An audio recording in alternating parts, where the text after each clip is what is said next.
Político, el asambleísta Augusto Guamán de Sucumbíos denunció que los habitantes de Sucumbíos han sido víctimas de fallos judiciales por parte de la judicatura y dijo que el voto será a favor de la destitución de los vocales de la judicatura. Hoy, en el uso de la palabra, la asambleísta Sofía Espín. El Consejo de la Judicatura debe ser una declaración de intenciones fuerte y clara. Basta de jugar con la institucionalidad del país. Basta de pisotear la ley y la Constitución de la República. Eso tiene que quedar sentado el día de hoy. Y quiero empezar rechazando el reiterado argumento de que debemos archivar el juicio político porque los anteriores consejos de la Judicatura fueron peores. Más de la mitad del tiempo que tuvieron ayer los vocales del Consejo de la Judicatura actual fueron usados en vez de para demostrar sus pruebas de descargo para hablar mal de otros consejos de la Judicatura que ya dejaron sus funciones hace más de 4 años. Pero además, mintiéndole a esta Asamblea Nacional. Y quiero empezar con la primera mentira, señores asambleístas y pueblo ecuatoriano.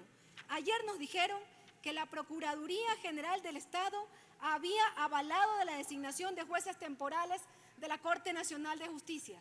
Hemos buscado en los archivos y tenemos aquí un boletín de prensa de la Procuraduría General del Estado, donde deja muy en claro que dice, la Procuraduría General del Estado aclara a la opinión pública que no se ha pronunciado sobre la designación de jueces temporales de la Corte Nacional de Justicia. Vinieron a este pleno de la Asamblea Nacional con mentiras. Segunda mentira, que en aquella época, dicen, de los anteriores consejos de la Judicatura, dicen que se ganaban casi todos los fallos tributarios. Mentira. Lo que sí es cierto es que en esos juicios eran eternos, lo que beneficiaba a los evasores tributarios. Las estadísticas no mienten, demuestran que en un 50% se ganaban esos juicios tributarios y en un 50% se perdían. Esa es la verdad. No es que en ese gobierno se ganaban todos los juicios tributarios. Eso es mentira.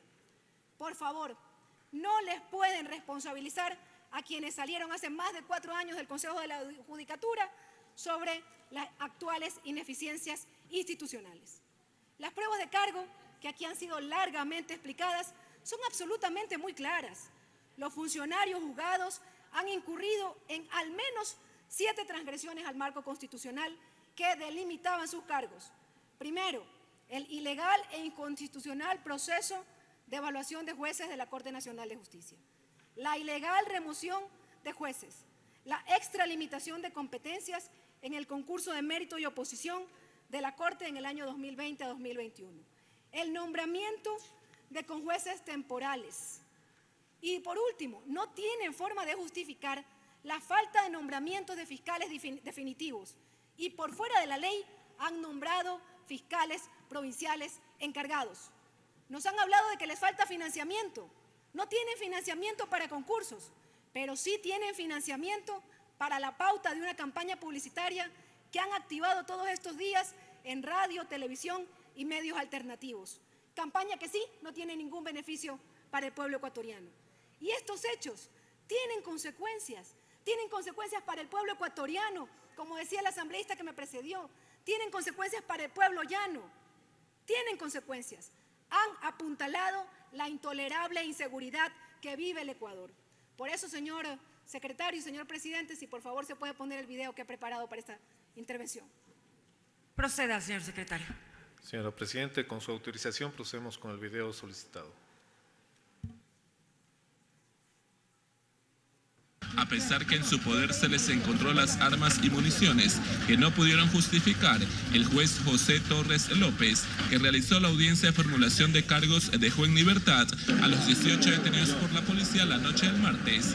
10 de ellos registran antecedentes penales. Un país en el que jueces le otorgan la libertad al líder de la banda más peligrosa sin haber cumplido su pena. Las sospechas sobre la función judicial sobran. La cifra de jueces y abogados a quienes la Embajada de Estados Unidos les revocó la visa por supuestos actos de corrupción alcanzarían las 100 visas revocadas. La mayoría de ellas de abogados y el restante de jueces. La función judicial es corresponsable de la crisis de seguridad que atraviesa el país. Esta semana cayó alias El Morado, Un sujeto que, pese a afrontar una investigación por tentativa de asesinato, se defendía en libertad.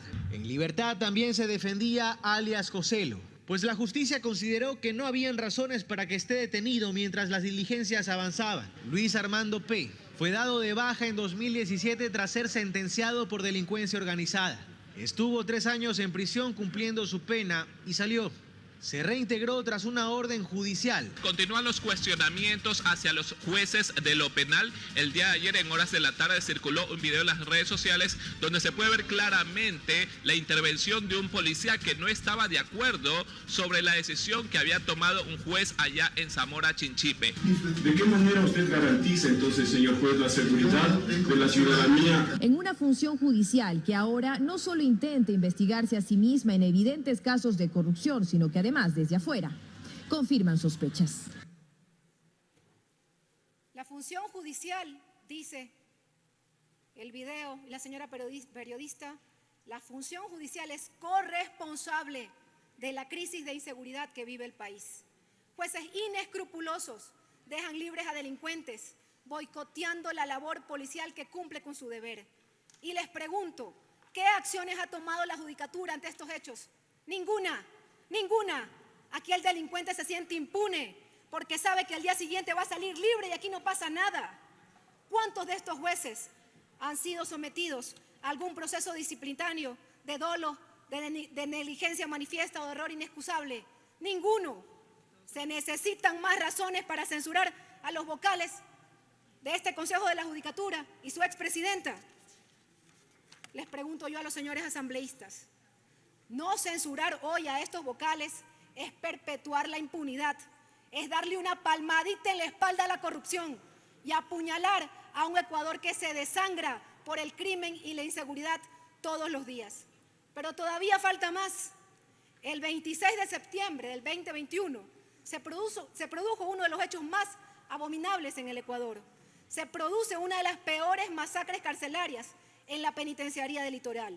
Centenas de personas murieron allí. Producto de estos hechos, el presidente de la República declaró el estado de excepción por grave conmoción interna y le solicita ese día, en este decreto, al Consejo de la Judicatura que en un plazo no mayor de 10 días informe sobre el uso indiscriminado de la prisión preventiva desde el año 2019 como medida de última instancia, la implementación de juzgados de garantías penitenciarias en el territorio nacional. ¿Saben qué hizo la presidenta del Consejo de la Judicatura y sus vocales? No hicieron nada. No les duele el pueblo ecuatoriano. Ni siquiera le respondieron al presidente, peor esta Asamblea Nacional. Le fallaron a la sociedad ecuatoriana que pedía medidas urgentes ante el hacinamiento carcelario que aún hoy continúa. Le fallaron a las familias de los fallecidos ese día y en las masacres subsecuentes. ¡Qué incompetencia! Les pregunto, colegas asambleístas, a pesar de los contundentes que son las pruebas de cargo, ¿realmente alguien puede querer salvarles de la censura y la destitución? El país entero nos observa con atención y nos demanda que sancionemos la corrupción, la indolencia con nuestro pueblo, la ineficiencia y, por supuesto, la metida de manos a otras funciones del Estado, como lo hemos visto ya con esos audios que son de dominio público. La gente nos exige una verdadera fiscalización y control político para recuperar la independencia de funciones en el sistema judicial. Sin una verdadera justicia, el Ecuador no tendrá ni paz, ni seguridad, ni libertad. Hay que votar por la censura de estos malos funcionarios. Gracias, señora presidenta. Gracias, señora asambleísta. Tiene la palabra el asambleísta Ricardo Vanegas. Vamos a escuchar